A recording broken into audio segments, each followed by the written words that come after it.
Canelo said he has done more than Terence Crawford and VASIYL Lomachenko. He pound for pound #1. What up, Fight World? It's your boy Ego, and I'm back with some more boxing. Make sure you smash the like button. Also, subscribe to the channel for the latest and greatest in boxing. If you want to become part of the gang, notification gang, please hit the bell icon. Shout out to the super chats, channel donations, the Venmo donations, and the Patreon family. We working. Canelo's doing his fight week media stuff. Actually, before I get started, sign up for ESPN pay-per-view. Purchase the fight using my link. It is in the description box of all of my videos. ESPN Plus pay-per-view. Again, link in the description of all my videos. It does help the channel. I am an affiliate working with Disney and ESPN. And on top of that, Nate Diaz versus Jorge Masvidal, I think is going to be an awesome fight. Same night as Canelo Kovalev. Now, Canelo Kovalev's doing his fight week promotion stuff, and he was with reporters. He was basically asked, and it was kind of a lead-on question. And what I mean by lead-on question is where the person asking the question prefaces it in a certain fashion, where it's kind of steers them in the direction of what you want them to say, kind of. Do you get what I'm saying? So the reporter asked, he said, hey, a lot of people have VASIYL Lomachenko or Crawford as #1 pound for pound, but you've done more than them. What do you think about that? You know what I'm saying? So Canelo, you know, he takes this opportunity and says, I've done better than they have, meaning Lomachenko and Crawford. I've done things that are better than they have done. It's never really not allowed me to sleep, to not be #1 pound for pound, because in the end, there's somebody who put you there. Maybe those people just don't like me, and they'll never place me at #1. The only point here is I felt #1 my whole life, my whole entire life. That's why I've reached where I've reached. Ever since I started my profession, I felt #1, and I continue feeling the same way, and I continue training as though I were #1, and I'll continue doing that my entire life. He says, like, what makes pound for pound? Of course, history, your resume, that's what places you at #1. There can't be anything else. A fighter that embraces fights, history, and who you fought, champions, everything.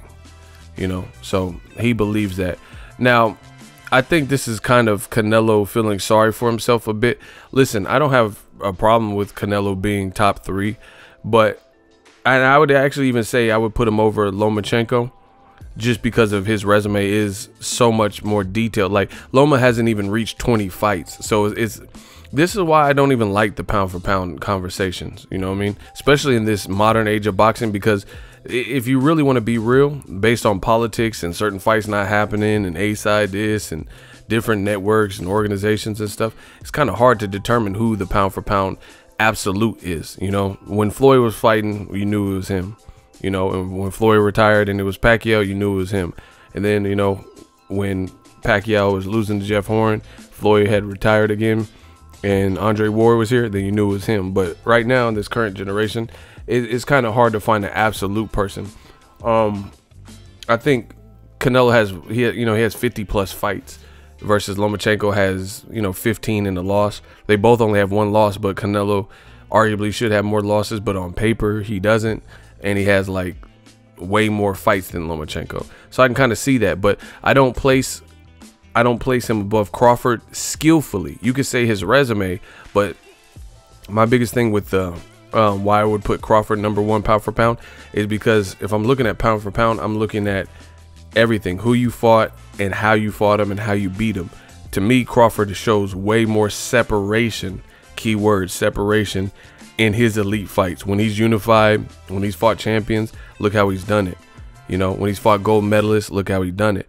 When Canelo fought the better names, I think Canelo's fights tend to get a lot tighter. Like I have never, in my honest opinion, seen Canelo fight somebody that he wasn't supposed to, dominate or beat, and he did a Mayweather Gotti, Mayweather's performance versus Gotti, or Mayweather. People, you have to understand, when Mayweather fought Diego Corrales, people said he's an idiot, like he's dumb and career suicide and Diego Corrales had like, I don't know, 32 fights, 27 knockouts or something crazy. He's about 6 foot, about 6 foot tall. And, people it wasn't Floyd. It's easy to look back at Floyd's career, see all he's done and see like, oh, but you got to put yourself in the mindset of who Floyd was at that time. He wasn't, Floyd who fought after that. It was Floyd at that point, and it wasn't looking good, or even like Manny Pacquiao, when Manny Pacquiao, I will fight, I just fought Ricky Hatton, and when Pacquiao was fighting Oscar De La Hoya, he moved up 2 weight classes. Yes, De La Hoya was, at the end of his career, but he's way bigger, and even though he had to cut down the weight and all that, still a gold medalist, and Pacquiao was coming up 2 weight classes. So, and he blew De La Hoya out of the water. So he did what people didn't think. Like, listen, if you watch, even on the Pacquiao documentary, they talked about this. Manny Pacquiao's country and fellow countrymen, they were trying to boycott the fight. Filipinos in the Philippines were trying to boycott the fight because, again, you got to put yourself in the shoes and in the timepiece. They thought this was too dangerous, and everybody respected Oscar De La Hoya so much so that they thought Pacquiao was tripping. It's easy to look back on these fights after the outcome and be like, oh yeah, blah, blah, blah, I knew it would happen. Or, a decade later after we've already watched it and seen the highlight reels and know how it plays out. I'm talking about at the time people said that Pacquiao was making a huge mistake. And in the Philippines, they had like commercials and people speaking out because this was their savior. Pacquiao was one of the people that made it out and made it on a world mainstream level, and they thought it was silly of him and crazy to fight De La Hoya. So that's what I'm talking about when I'm talking about separation. He showed separation there. Canelo, the better names, Erislandy Lara, I thought he lost that fight. He made it a little bit closer with the body work late, but he lost too many early rounds, and I had him losing. Floyd, dusted him off. That was easy work. Austin Trout fight was pretty close, and I really feel like it was because of the open scoring that fucked Austin Trout up, because Austin Trout, the fight was extremely close until the judges gave, and this is another thing Canelo has had on his side, is some crazy concept from these judges where the judges seem to give him every round no matter what. You know what I'm saying? Like, somehow a judge, CJ Ross, said Mayweather versus Canelo was a draw. Amir Khan clearly won the first 4 rounds or so in his fight with Canelo, and 2 of the 3 judges had Amir Khan losing. It didn't ultimately matter because Amir Khan got knocked out, but still, it's just like the fact that they had him losing. Like, really? And Canelo has had help in that regard on his scorecard. Triple G, I thought Triple G beat him the first fight. I thought Canelo redeemed himself, did the VADA, and beat Triple G the second time. But that's another thing. Speaking of the VADA, he failed 2 drug tests, February 17th and February 20th of last year. And, you can't say I've done more than Crawford and Lomachenko, but you still have that whole scandal. So that might be a reason why people have an asterisk or have questions. I get it. Canelo says he didn't do anything. He didn't mean any harm, and he ate some tainted meat. But, ultimately we won't know. It's like most people aren't going to just come clean and say, oh yeah, man, I'm juicing out the motherfucker. I'm juiced to the gill. You know what I'm saying? So I think it's more like Canelo's, like, it sounds like he's having like almost a pity party for himself a little bit. Like, oh, people just want to hate on me and don't want to give him credit. But, we'll do this new media style. Let's refute and rebut that whole concept. If that was what the pound for pound was about, then guess what? That wouldn't even make sense, because I think if we're being reasonable, Floyd Mayweather was for years pound for pound #1 in boxing, and it was pretty much irrefutable, and it was non-contested. No one really contested Floyd's spot as the #1 being in person in boxing. All, like, the whole thing, he encompassed that. And I think it's really safe to say that a black man in America, outspoken, some people felt he was cocky or arrogant or flashy, talked too much shit, wasn't humble, those types of things. I think it's pretty safe to say that Floyd definitely has more haters. People literally paid to see him lose. So that's why it sounds like Canelo's having a pity party for himself. I don't think it has anything to do with the fact that people hate you and they'll never put you number one, because people hated Floyd. Even like ESPN, people always said something negative in their articles about Floyd Mayweather, but they weren't silly enough to not put him in the number one pound for pound spot, because then they would look extremely biased because you knew that Floyd was the number one person. So I don't think it has anything to do with hate, because again, in my view, Floyd had a lot more hate and a lot more racism and different things like that, personality wise, just these different nuanced things where people didn't like him for one reason or another, yet it was pretty much unanimous that everyone had him number one pound for pound. So what Canelo's saying doesn't make sense.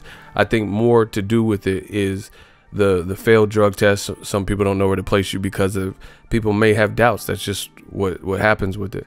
And again, skillfully, I think Canelo is a good fighter, but he fights in spurts. He's had some help with judges' scorecards and Adelaide Birds and Levon Martinez and, some things that look fictional on the scorecard. And if you guys can name the performance, like look at his biggest fights: Floyd Mayweather, Miguel Cotto, Austin Trout, Erislandy Lara, Triple G1, Triple G2, right? These are probably his biggest fights, highest grossing fights, those types of things. I've never seen Canelo have a Mayweather Gotti type of performance where he just like really showed up and proved everybody wrong. You know what I'm saying? Like the Triple G fights where I had Triple G winning the first fight and I had Canelo winning the second fight, but Canelo lost stamina in the second stanza of the second fight and Triple G was able to hurt him. Same thing with the Jacobs fight. He looked exceptional the first 5 rounds or so. Then he lost stamina and couldn't maintain that. And then he was just more or less there. And Danny Jacobs was picking up the pace and doing some better work. So the performance, he hasn't showed, like I said, from a skill perspective, he hasn't showed what Crawford has showed in the ability to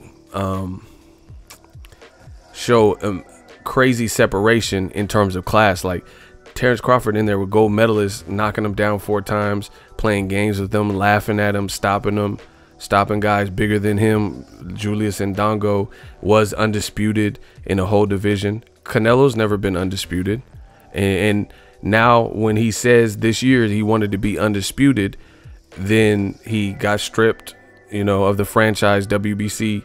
They franchised him. He got stripped of the WBC belt. Charlo has it. Hasn't fought Charlo, right?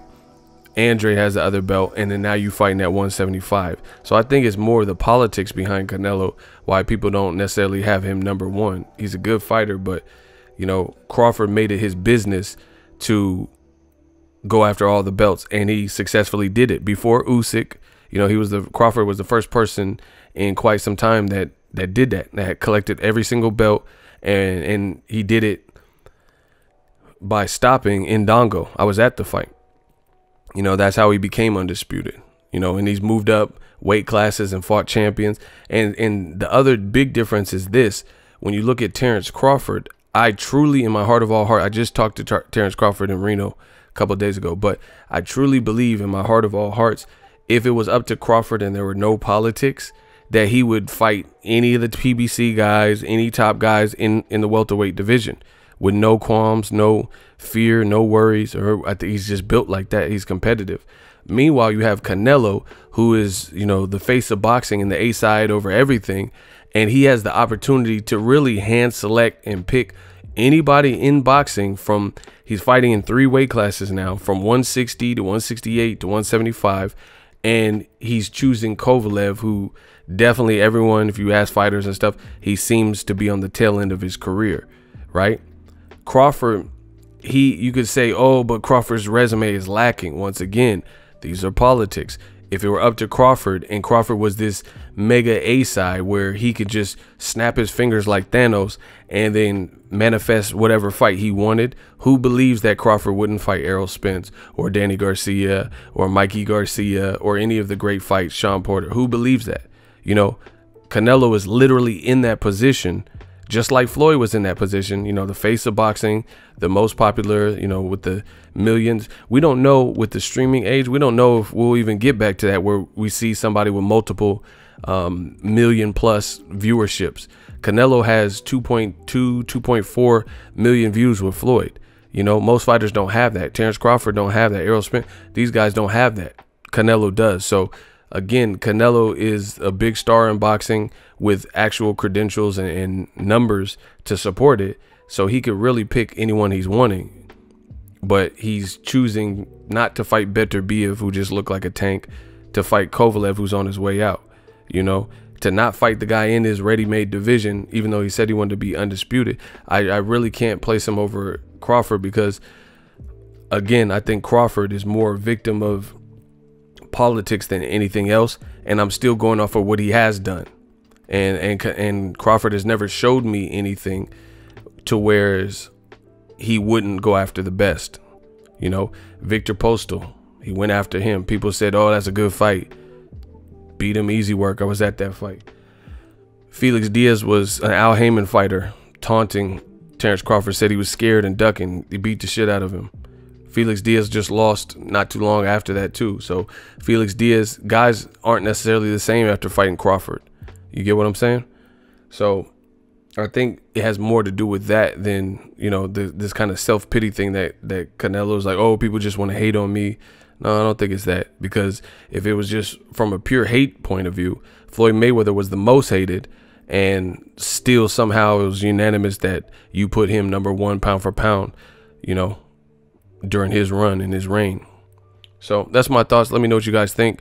Drop your thoughts in the comment section. Also, leave your fight predictions, Canelo Kovalev. If you love what I'm doing, smash the like button, consider subscribing, all that good stuff. We working. So if you enjoyed this video and want more content like this on the channel, you can show your appreciation by going to the PayPal donate button or the YouTube support button, and you can donate any amount that you feel is equivalent to the value of this video. Much more to come. Thank you guys for your support. Boxing Ego, the future of boxing.